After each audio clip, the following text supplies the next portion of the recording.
Hai, halo semuanya. Bertemu lagi dengan saya, Dr. Sandra Lango, spesialis penyakit dalam konsultan rheumatologi dari Siloam Hospital Lipo Village.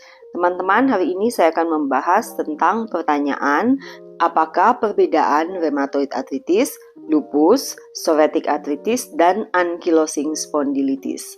Jadi keempat penyakit ini sesungguhnya bukan satu penyakit, tetapi penyakit yang berbeda-beda, baik dari sisi gejalanya maupun cara pengobatannya. Namun ada kesamaannya, semua ini merupakan penyakit-penyakit rematik autoimun.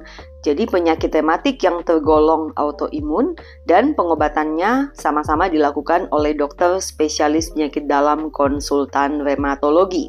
Nah, kita akan bahas sedikit bagaimana perbedaan gejala-gejalanya.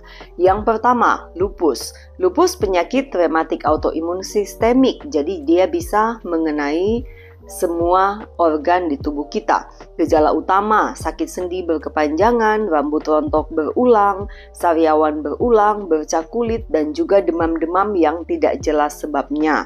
Apabila terlambat mendapat penanganan, lupus ini bisa menyerang organ-organ tubuh seperti ginjal, otak, paru, jantung, semua organ tubuh bisa terdampak. Yang kedua, rheumatoid arthritis. Rheumatoid arthritis juga sebenarnya penyakit rematik autoimun sistemik.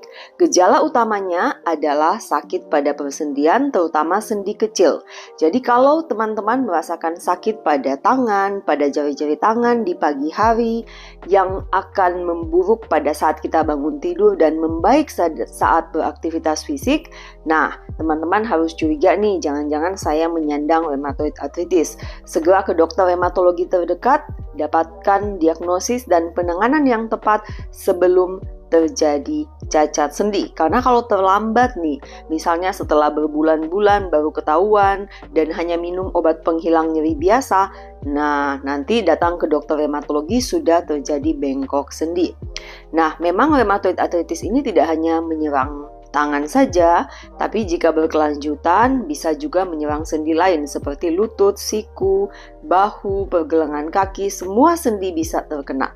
Walau memang gejala utamanya pada sendi kecil seperti sendi tangan dan pergelangan tangan. Jadi jari-jari kita yang paling dominan terkena. Nah, teman-teman, kembali, rheumatoid arthritis sebenarnya juga penyakit rematik autoimun sistemik. Walaupun tidak sesering pada lupus, namun organ-organ lain juga bisa terkena. Seperti juga bisa terjadi gangguan paru, gangguan jantung, dan berbagai kondisi lain. Nah, yang berbeda lagi adalah psoriatic arthritis. Sesuai namanya, ini merupakan radang sendi yang terjadi pada teman-teman yang ada psoriasisnya. Sekitar 30% pasien psoriasis akan mengalami psoriatic arthritis. Jadi memang pasien psoriasis harus waspada kondisi psoriatic arthritis ini. Nah, bagaimana gejalanya? Gejalanya sedikit berbeda dengan rheumatoid arthritis. Jadi sebenarnya kita bisa membedakan gejalanya. Kalau psoriatic arthritis ini biasanya dominan yang terkena adalah sendi besar. Misalnya lutut, pergelangan kaki, sendi panggul. Walau memang sendi kecil juga bisa terkena, tapi tidak sesering pada rheumatoid arthritis. Kemudian kadang-kadang timbul jari kita membengkak seperti sosis. Ini bisa merupakan gejala psoriatic arthritis, atau misalnya terjadi yang namanya enthesitis, peradangan pada jaringan lunak yang berada di sekitar tulang.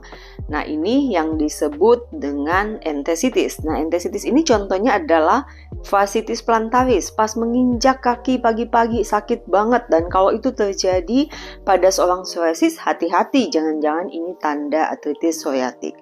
Atau tendinitis Achilles. Jadi di belakang pergelangan kaki kita ada satu tendon. Nah, tendon itu sering meradang pada pasien psoriasis. Nah, ini bisa merupakan tanda psoriatic arthritis. Nah, yang terakhir adalah ankylosing spondylitis. Ankylosing spondylitis adalah salah satu penyakit rematik autoimun juga. Teman-teman, jadi ankylosing spondylitis ini gejalanya yang dominan adalah pada tulang belakang. Tentu yang dikeluhkan pasien adalah nyeri pinggang biasanya. Nyeri pinggang atau nyeri di daerah bokong. Khasnya, dia sering terjadi pada saat malam kita tidur, bisa membangunkan kita tidur, atau pada saat kita bangun tidur. Tapi pada saat sudah melakukan aktivitas pada siang hari biasanya akan membaik sementara. Penyakit ini banyak terdapat pada laki-laki muda.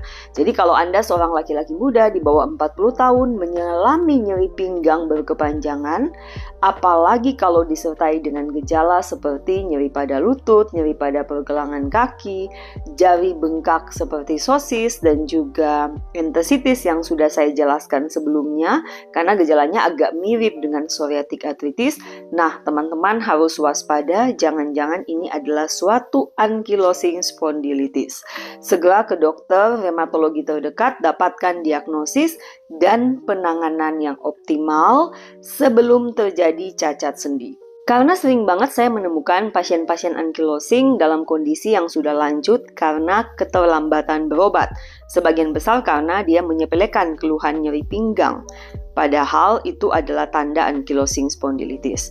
Jadi kita bisa bayangkan kalau seseorang laki-laki berusia 30-an dan posisi tubuhnya sudah bungkuk, hal ini tidak hanya menyebabkan gangguan dalam melakukan aktivitas sehari-hari, tapi juga bisa mempengaruhi organ-organ tubuhnya, seperti kesulitan bernapas, gangguan paru-paru, dan juga bahkan gangguan jantung. Baik teman-teman semua, demikian penjelasan saya tentang penyakit rematik, lupus, rheumatoid arthritis, ankylosing spondylitis, dan psoriatic arthritis. Semoga penjelasan ini dapat membantu teman-teman membedakan gejala awal keempat penyakit rematik itu. Salam sehat semuanya!